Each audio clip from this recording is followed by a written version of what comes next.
Hey, welcome into another episode of Tiger Territory, part of the Foul Territory Network, a Detroit Tigers podcast. I'm Kieran Steckley. With me, as always, the man who's a writer, but his story remains unwritten.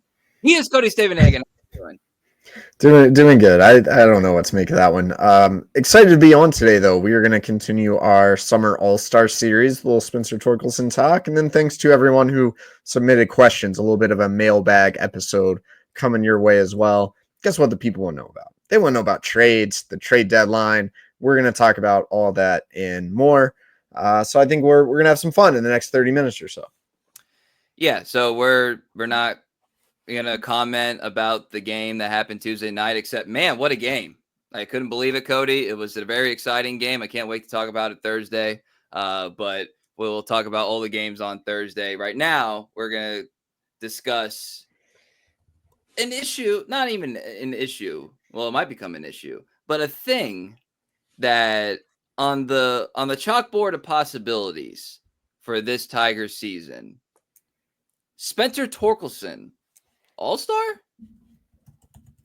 The odds on that weren't that great, Cody. But here we are on June 10th, and Spencer Torkelson is very much in the All-Star conversation representing the Tigers and the American League. So before we get to all that, I did want to kind of backtrack because it will come up and that's okay. That's okay. You put these things out there. You're responsible for your opinions. You're responsible for what you write, what you say. So we're going to have ourselves a little bit of accountability. Speaking for myself, and then Cody, you can go too. Spencer Torkelson's season, the fact that he even made the team was not something that we were heavily invested in being a thing. Why is that? Is it because you just flat out didn't believe in him? Well, he did have a little bit of a track record. I'll say this. The team signed Gleyber Torres. And we're like, oh, okay, they signed Gleyber Torres. What's that going to be? You know, is that the third baseman thing? You know, blah, blah, blah. Second base, what does that mean for Colt Keith? Certainly not somebody who's got a lot of, pelts on the wall. And then Scott Harris comes out and says that Colt Keith is going to play first base and Spencer Torkelson is, and this is closer to direct quote, going to have a chance to make this team. And he's working very hard. Okay. To me, that kind of signals that the front office, while not giving up, has in pencil written the guy off a little bit. I think that was how I interpreted everything in that moment. So therefore, I'm assessing everything in my mind from that starting point. And when I certainly was not dismissing the possibility, but when the team does this, it kind of reminds me of that famous Inside the NBA segment where Shaq was mad at Kenny for calling Dwight Howard Superman. And Kenny's like, he had an S on his chest and a cape. What did you want me to call him? All right. Like, the Tigers signed a guy and moved a guy into Spencer Torkelson's place. And at that time, he was not a hitter worthy of an everyday DH role. Not to mention the fact that AJ doesn't necessarily want an everyday DH role. So from that starting point, I'll speak for myself, viewed Spencer Torkelson as an outsider in this roster construction, and he obviously hit his way onto the team. He obviously has hit his way into all-star consideration. So I wanted to start the conversation that way. Like, if you the whole time 100% believed in Spencer Torkelson, no doubts, congratulations. Like, sincerely, congratulations. But it was just getting harder and harder and harder to justify that opinion. So if you stayed on Torkelson Island and you didn't sell any real estate there, congratulations. But for me, from what the Tigers were doing, I just couldn't stay there that long. And I'm glad to be where we're at today talking about Torkelson this way. And I did not expect it, but the Tigers didn't either. That's why they made the moves that they did and constructed the roster they did. And thank God it worked out the way it did as of right now, 40 plus wins in early June. So that's my piece of it, Cody. What would be your piece of it? I mean, yeah, that pretty much covers it. I don't know that I have a ton to say. Obviously, I was wrong, like a lot of people, regarding Spencer Torkelson and his impact and his place on this team. I was wrong, kind of like the Tigers were wrong when they seemed prepared to push him off of first base, and now he's your everyday first baseman again. That's great, man. Kudos to Tork. It's great. It's an awesome story. You know, it doesn't always have to be about who's right or wrong. We were never anti Spencer Torkelson in terms of like hating on him or whatever, but just using our brains, and there were 1,400 major league plate appearances of data points that suggested he wasn't going to be a reliable option. And if you were serious about making the playoffs in 2025, you need to bring in something else. And they actually did that. The Tigers agreed. Now they did in spring training. I was skeptical. This whole, well, he could actually make our roster. I was like, really? Right-handed only first baseman. How is that going to work? Where I was really wrong was thinking him experimenting in the outfield was a game. He played a single inning out there. But part of this is because he's hit so well, and it's worth noting Colt Keith got off to a slow start, that he very quickly reclaimed basically your everyday first base role, made a lot of those offseason conversations irrelevant. So yeah, if it makes anyone feel better for me to say I was wrong, like obviously I was wrong and most people were wrong. I'm just like, it's a great story. Good for Tork for being able to overcome the amount of adversity, and sure, the doubters and the media and the public and whatever. Honestly, it's a testament to him for putting in the work, for staying strong, for believing in himself. Here we are now talking about, could he be an all-star? Yeah. So it's not just like you said, it's not just that, the data points. I never use the term bust. I don't believe 30 home run guys are busts, I but don't really like to label anyone a bust. Sure. But the way you phrased it was like reliable everyday player, and that's exactly what the concerns were. Now he's hella reliable. If you just go look at his baseball savant page, batting run value, 82 percentile, base running value, 73 percentile, base running run value, 73 percentile on baseball savant. And if you look at his batting profile, it's a whole lot of red, Cody. Whole lot of red. 83 percentile expected OBA. Exit velocity 78. Expected slugging 89. Barrel 87. Sweet spot 90.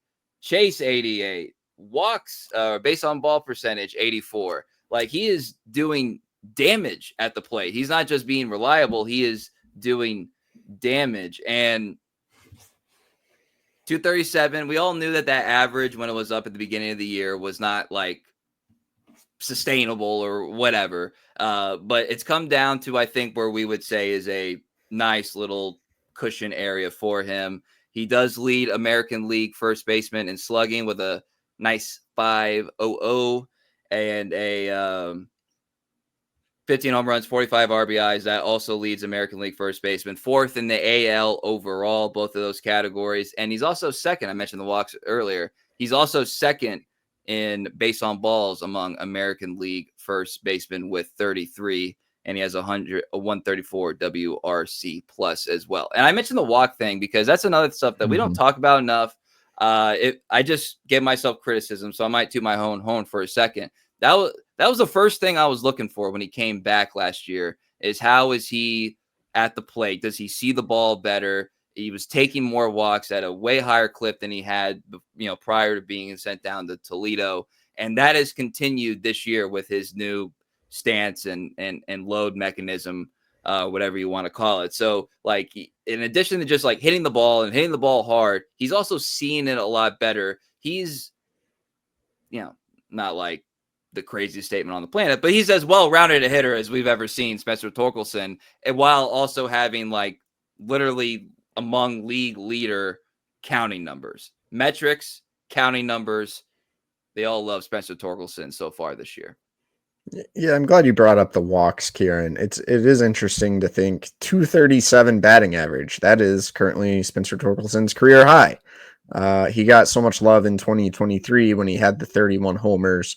But again, the overall profile wasn't, he had a 108 WRC plus. He was slightly better than league average because he hit 233 and he only had a 313 on base percentage. Honestly, that's not a high enough on base percentage to really be a true middle of the order threat, even if you're leaving the ballpark, every a good clip. The walk rate was 9% that year. This rate, it's up to 12.3%. He's getting on base at a 342 clip, and the power is there. And I think that's really what's making him more of a presence. Like, he's doing more than just connecting and hitting a homer every now and then. He's reliably getting on base. I think that, obviously the homers are nice too, right? The homers are probably why we're really having this discussion. But when there are, there's peripheral data in terms of his hard hit rate, all that, there's on base numbers, just makes you feel better. That's kind of why we are having this discussion. Now, I think the interesting thing, Kieran, is he actually going to make the All-Star game? I don't know. I'm a little. ESPN predicted. I think Tigers fans, if you want to see your boy Tork in the All-Star game, y'all are gonna have to get on there and run up the vote total, because you got Vlad Jr., who's Vlad Jr., and you got Paul Goldschmidt, who happens to be a New York Yankee doing well. Torkelson is outpacing all of them in terms of homers, in terms of power. But, you look at Fangraphs WAR, he's 6th among AL first basemen right now. He is kind of in this bucket with some other guys, Jonathan Aranda, Vinny Pasquantino, Tyler Soderstrom, who I don't know are meriting the same all-star hype. Tork's power numbers in a way set him apart, but especially when I look at Vlad and Goldschmidt, it's going to be probably hard, I would think, to get 3 first basemen on there. Might take some good fortune, might take some help from the fan vote to actually get Tork on that all-star roster. Well, he's going to have to continue to do one specific thing that will help propel him even further of a case, and I'll get to that in a second. But first, a word from our sponsors. If you're one of those on-the-go people, or you're skipping meals but you don't want to, there's got to be a quicker solution. We've got one for you. It's called Huel. I'm going to take a swig. Cheers to Huel. This is the Black Edition, plant-based as well. Good for me. But what do you like about it? I like the nutrition of it, and the replacement meal is great for me. Someone always on the go. Like, man, I can just grab one of these out of my fridge, lunch, breakfast, whatever it takes. Whatever meal I'm not going to have time to eat, it fills me up. And it tastes great. You know why? Because it tastes like milkshake, ice cream, whatever you want to call it, whatever flavor you get is delicious. 35 grams of protein, 6 grams of fiber, 27 vitamins and minerals, low sugar. You can get yourself 15% off plus a free gift for new customers using the exclusive FT code FOUL, F-O-U-L, at Huel.com/FOUL. Please see our description for terms and conditions. Skip the stress, not the nutrition. Try Huel today for complete nutrition, bottled. All right, coming back here. Hitting a baseball is kind of one of those things that's like very easily said, very hard done. All right. And the thing that plagued Spencer Torkelson his entire career up until this season was his inability to hit the 4-seam fastball. If you can't hit the 4-seam fastball, you're at a severe disadvantage at the plate, like automatically, right? So what do I mean by that? Last season, Spencer Torkelson hit only 226 on 4-seam fastballs with a 4.41 slugging percentage. Baseball Savant had that as a -1 run value. All right, well, what's he doing this year? How about 339? How's that do for you, Cody? With a 6.10 slug and 7 run value for Spencer Torkelson against the 4-seam fastball. Okay, the overall numbers, we just saw examples this past weekend in Chicago. On Friday, he had a liner, probably was a double without being played so well in left field, but a liner single, 97-mile-an-hour fastball. His home run on Friday, 97-mile-an-hour fastball. Sunday's double that got the series win going, 98-mile-an-hour fastball, and really that's a home run in like 20 parks. Like, he crushed that ball. All right, so that's him using all fields and both both halves of the plate with the fastball thrown to him and destroying them in also key situations. Keep in mind too, we're not sure we were going to do this episode because he had kind of gone on the previous 2 series had not gone well for him. He was only 3 of 23 against Kansas City and the White Sox. So it was like, is this the kind of the beginning of the slide? What was a real concern. And Spencer Torkelson had himself a crucial and highly productive. Those weren't empty calorie, hits and runs driven in. Had himself a productive and crucial weekend in Chicago that kind of brought this conversation a little bit back into the forefront of its validity. So, like Spencer Torkelson, fastball, like he's on it more than he's been in his entire career. And the reason I bring this up is that people who don't watch the Tigers every day are going to say like, all right, well, he's got 15 home runs. Maybe he's, quote, taking advantage of mistakes more. Like he's just hitting more hangers or whatever. Torkelson's always been able to get a hold of a hanger. That was probably all 10 or whatever of his home runs in 2024. This year, he's doing damage on the pitches that guys are trying to get by him, not something that they are trying to fool him. And I think that's, if you want to point to one thing, I think that's the biggest thing with him this year. Yeah, I would imagine his success hitting the fastball is closely related to look at his run value in the heart of the plate. Last year, that was -6.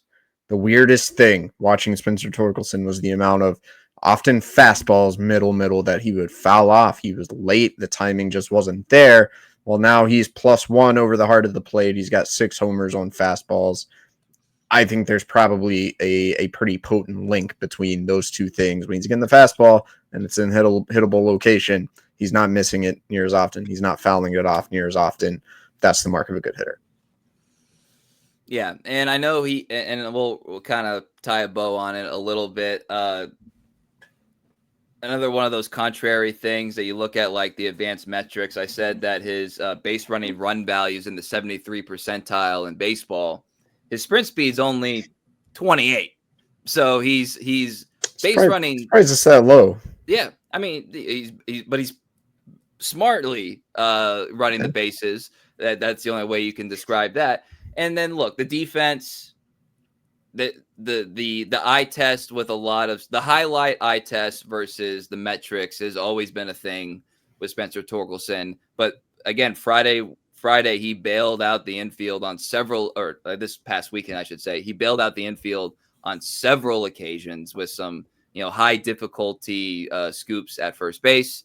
And the whole 1-1 pick kind of counted out. If you're someone, I mean, you're a writer. I know you like stories. Like if you're someone that likes a good story in terms of like this guy making his first career All-Star appearance, Spencer Torkelson is going to be highly up there amongst the guys that would be considered for a spot. Like I said, as everybody knows, counted out, his position given away, comes back and is having a career year. And so that narrative works. The highlight plays at first work. And I just feel like there's a lot going for him. You gave the good stuff that's like the things that might be working against him that are outside of his control. But there's a lot that is going for him and will justify all-star status. And look, if he doesn't make it, I'll say this, as someone who looks at, yearly archives on a regular basis, he's on pace right now to be like, wait, hold on. He wasn't an all-star in 2025? So you look at the numbers and you look at the team stature. That's also a part of it too. Team stature should play a part in all of these guys for the Tigers, but that's the main thing. He's hitting at an excellent rate. He has the great story. He has the counting numbers and the metrics, and he's a highlight player. Like the montage, if they announce him to be an all-star, is going to be a really fun montage. And that, in terms of like how we think of it, that counts for something too. So 100%. That's all I've got. You've done it. You have explained Spencer Torkelson as well as it can be done. Boom. Yeah, put that on my resume. All right, let's go into the mailbag, Cody. Let's start out with a fun one. I want to start out with a fun one. This was a great question from Nick. We talk about Spencer Torkelson getting a little run in the outfield. How about Dillon Dingler? Is it possible that you could throw him in the outfield on occasion? For those that may not remember, it's not like he's played every single inning of his life at catcher. He was an outfielder as well. Was he center field, Cody? I can't remember. Well, yeah, a little center. Yeah. So he has, as an adult, he has played outfield at, high levels, right? So it's not the craziest thing in the world. We've seen Eric Haas in the outfield before for the Tigers when they, things were a little desperate.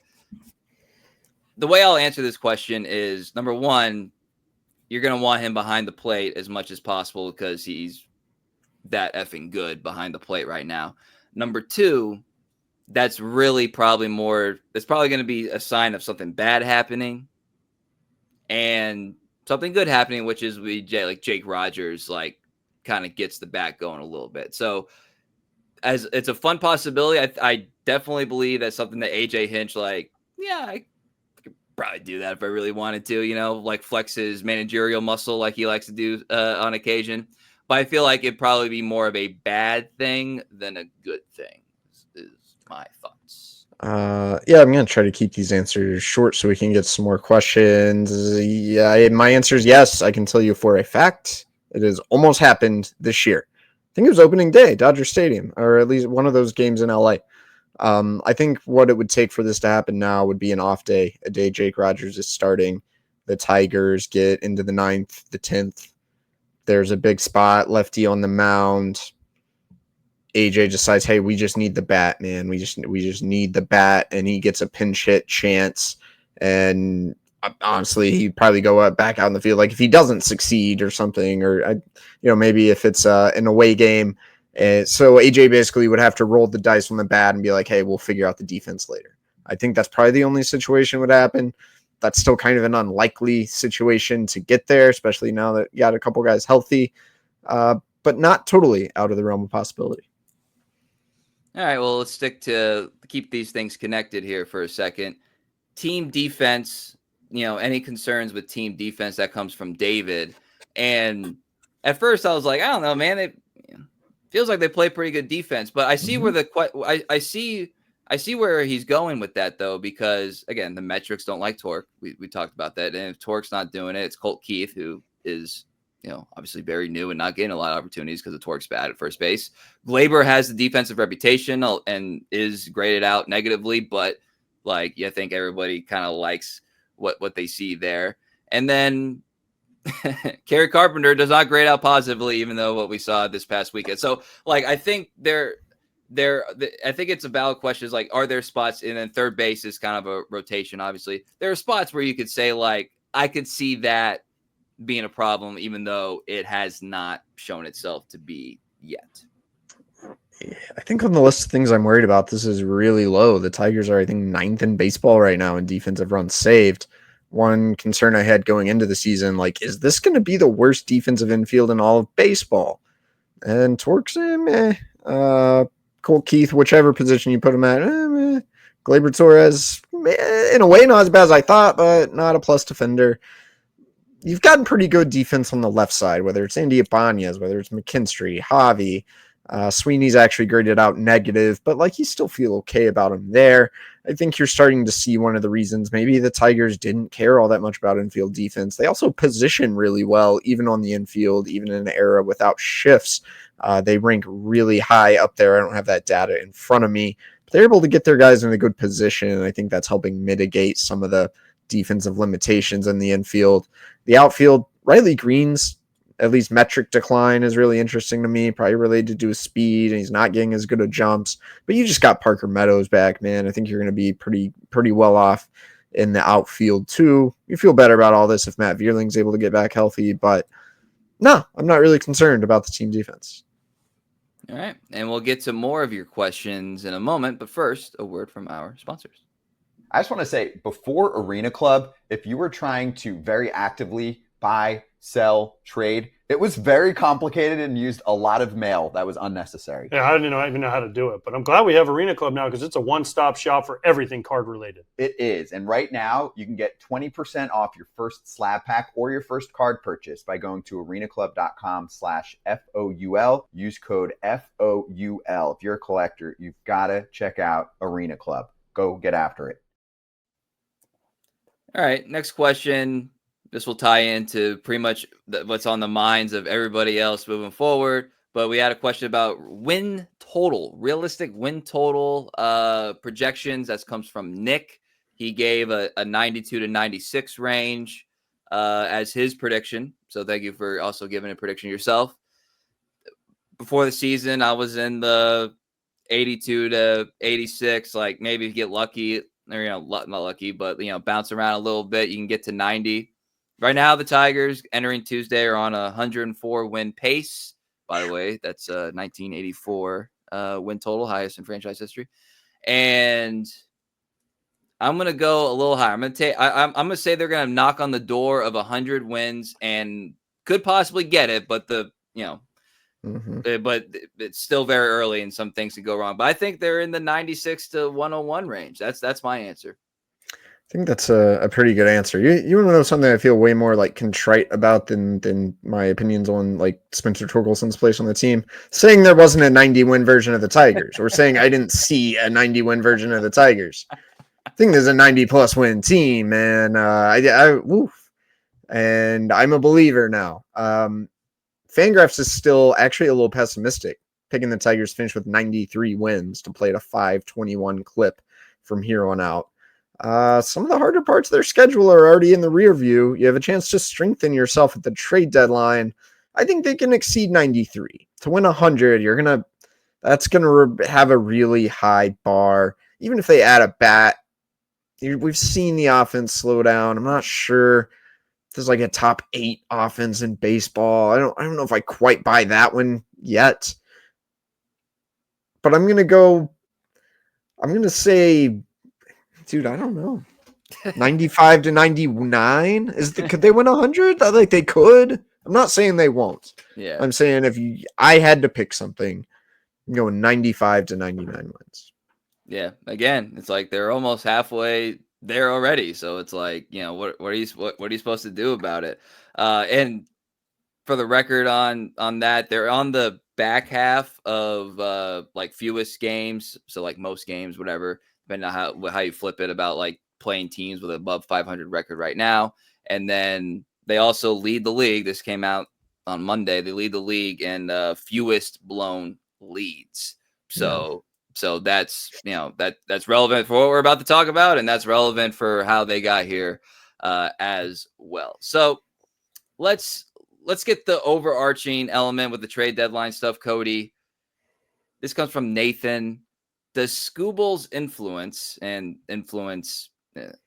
terms of how he's playing, and then influence with his contract situation under team control for obviously this year and then next season, influence the Tigers' approach? My answer is it 100,000,000,000% should. Why am I saying that? Because Scott Harris has said from day one that he doesn't believe in, quote, number year plans. So, Scott Harris, Mr. Harris, friend of the podcast, by the way, you have in front of you a potential 100-win team with areas that can be improved and a window of some of the best pitching that this town has seen in quite some time, and has a chance to do something hardware-wise that no Tigers pitcher has done since Hal Newhouser, right? Moving back-to-back Cy Youngs. So, yes, you should 100% look at this as sliding the chips into the middle of the table. You don't even have to do it all for this year, but you can do it all for next year. There are going to be guys available. They're going to be under contract for next season too that could help you. So my answer is it should. Will it? I don't know. Never seen how Scott Harris handles this, but it should. It's going to be really interesting to learn how Scott Harris navigates this. I was trying to find the Theo Epstein quote, I think from 2016. I couldn't find it on short notice, but he said something to the effect of like, you're not promised another chance, and I think that means he has to be aggressive, even the kind of outside of Scooble. You just look at the Baltimore Orioles, man. They were supposed to be a budding dynasty. They're terrible now. Think about the Chicago White Sox when they were supposed to be a budding juggernaut. They then became the worst team in baseball history. I'm not saying that's going to happen to the Tigers. They seem set up for success. I don't know. So did the Orioles. You do have the best pitcher in baseball on your team. You do have a lot more talent, but we don't know what 2028 is going to look like. I think maybe that should, Scooble or not, I think that gives the Tigers every reason to be pretty damn aggressive at this trade deadline. Little housekeeping note. There was no Cy Young award when Hal Newhouser was doing his thing, but he won back-to-back MVP, so safe to say that he would have won the Cy Young too. I think that's fair, right? Is that fair? So but I was factually incorrect. So I wanted to, hold myself accountable there. All right. So I think this is the most fun one, Cody. Who's the highest ranked prospect you would give up in a trade? Now, obviously, this is relative. You would give up everybody in your system for, say, like Juan Soto, like that kind of thing. So we don't really understand that. But in terms of how these trades typically go, I'm going to answer this the same guy that has been kind of talked about a lot, that the Tigers love, and like he's currently number 6 on MLB Pipeline, Hyu Lee. I feel like that's got to be the ceiling, right? That like the Hyu Lee's got to be the ceiling of prospects that you'd be willing to give up. And there's a version of Hyu Lee that you're more comfortable giving up. And I know the ranking isn't much, but I really do think you can get something decent for a trade package that kind of centers on Max Anderson. Max Anderson was my prospect to watch coming into the year. He's still only 23 years old, Cody. Great year. He's having a great year. Pulling up those stats right now. 335. He's in Erie right now. He's got 9 home runs. 37 RBI. So he's coming on. He's a guy that it was a second round pick. Every front office is going to have a profile on him. He could be like a Hyu Lee type that could get you a starting pitcher or a high end reliever, as the Tigers have been on the other end of that. So that's kind of like my prospect to watch in terms of talented that could get you something. And then I know log jams is kind of like overused, but you do kind of have a little bit of an infielder log jam. I think you'd be comfortable giving up someone like Max Anderson for a good major league piece in the short term. That's my answer. Yeah, and this is kind of where I say it's going to be a little bit of a test for Scott Harris. If number one, the Blue Jays aren't out of contention, but if you want Bo Bichette, a player of that stature, I'm not sure the Tigers do, because I'm not sure they would want to part with what is required to complete that sort of trade. It would mean getting uncomfortable, trading someone you don't want to trade. Maybe that Hyu Lee type prospect. I'm looking at this list and I'm starting to see why executives are afraid to trade their talent, because I'm not trading Clark, McGonigal, Rayner, Bersinio, Lorenzo. Maybe I would trade Lee, but I know how much the Tigers love him. Everyone, Jace Young is no longer prospect eligible. Everyone wants to trade Jace Young. He is kind of, I think, an expendable part. And maybe that's what you try to do first. Young, Kreidler. Here's a name, Justin Henry Malloy, who we all love. But he's a little blocked, but I think in the right organization, he could really have a role. Could you get a team to bite on one of those guys? Would be a question I would have. What about Jaden Ham? 7th ranked player on MLB Pipeline. You're a little bit thin, actually, pitching wise in the system. You've also shown you can maximize pitchers. Not sure Jaden Ham's stock is quite as high as it was coming into this year. But if there's a team out there that likes him, would you make that move to get a real guy? That's an interesting one. So, yeah, I'll draw the line after number 6 based on the MLB Pipeline list. Max Anderson all the way up to number 13 from our re-rank at our friends at Tigers Minor League Report. They have Jaden Ham at 8. They do a great job over there. What about Isaac Pacheco? Resurgent year. Could you get a team to buy in on that hype? Sell high on a guy like that. Sell high? But again, we're always trying to move the guys we don't really like. And sometimes to complete a big trade, you have to move the guys you do like. And that's why it's hard.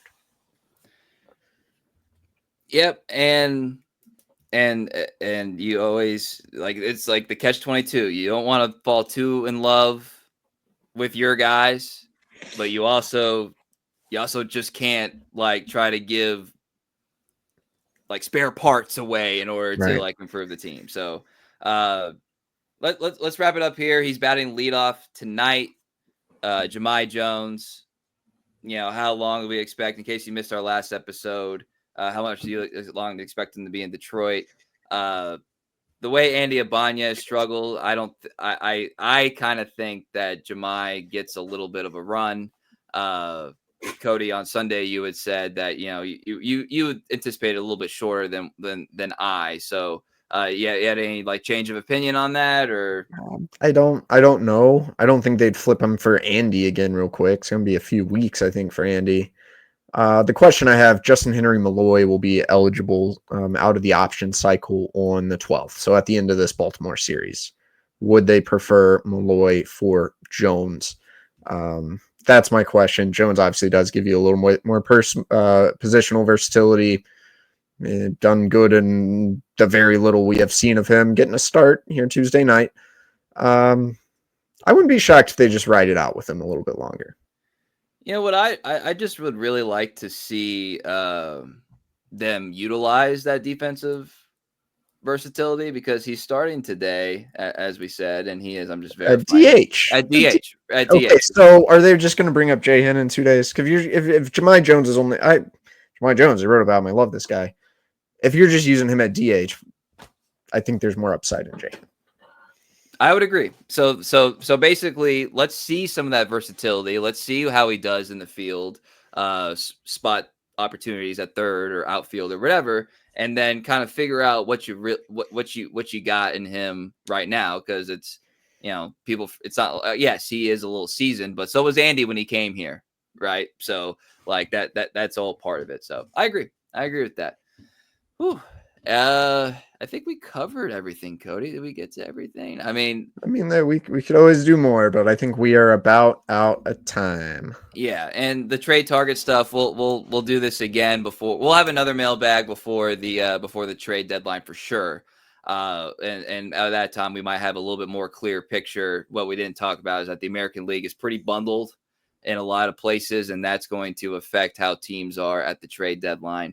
So hopefully by this time in July, we have a pretty good indicator of, who will be selling, who will be open to selling at least. And as of right now, almost everybody still kind of believes. So we'll see what happens from there. All right.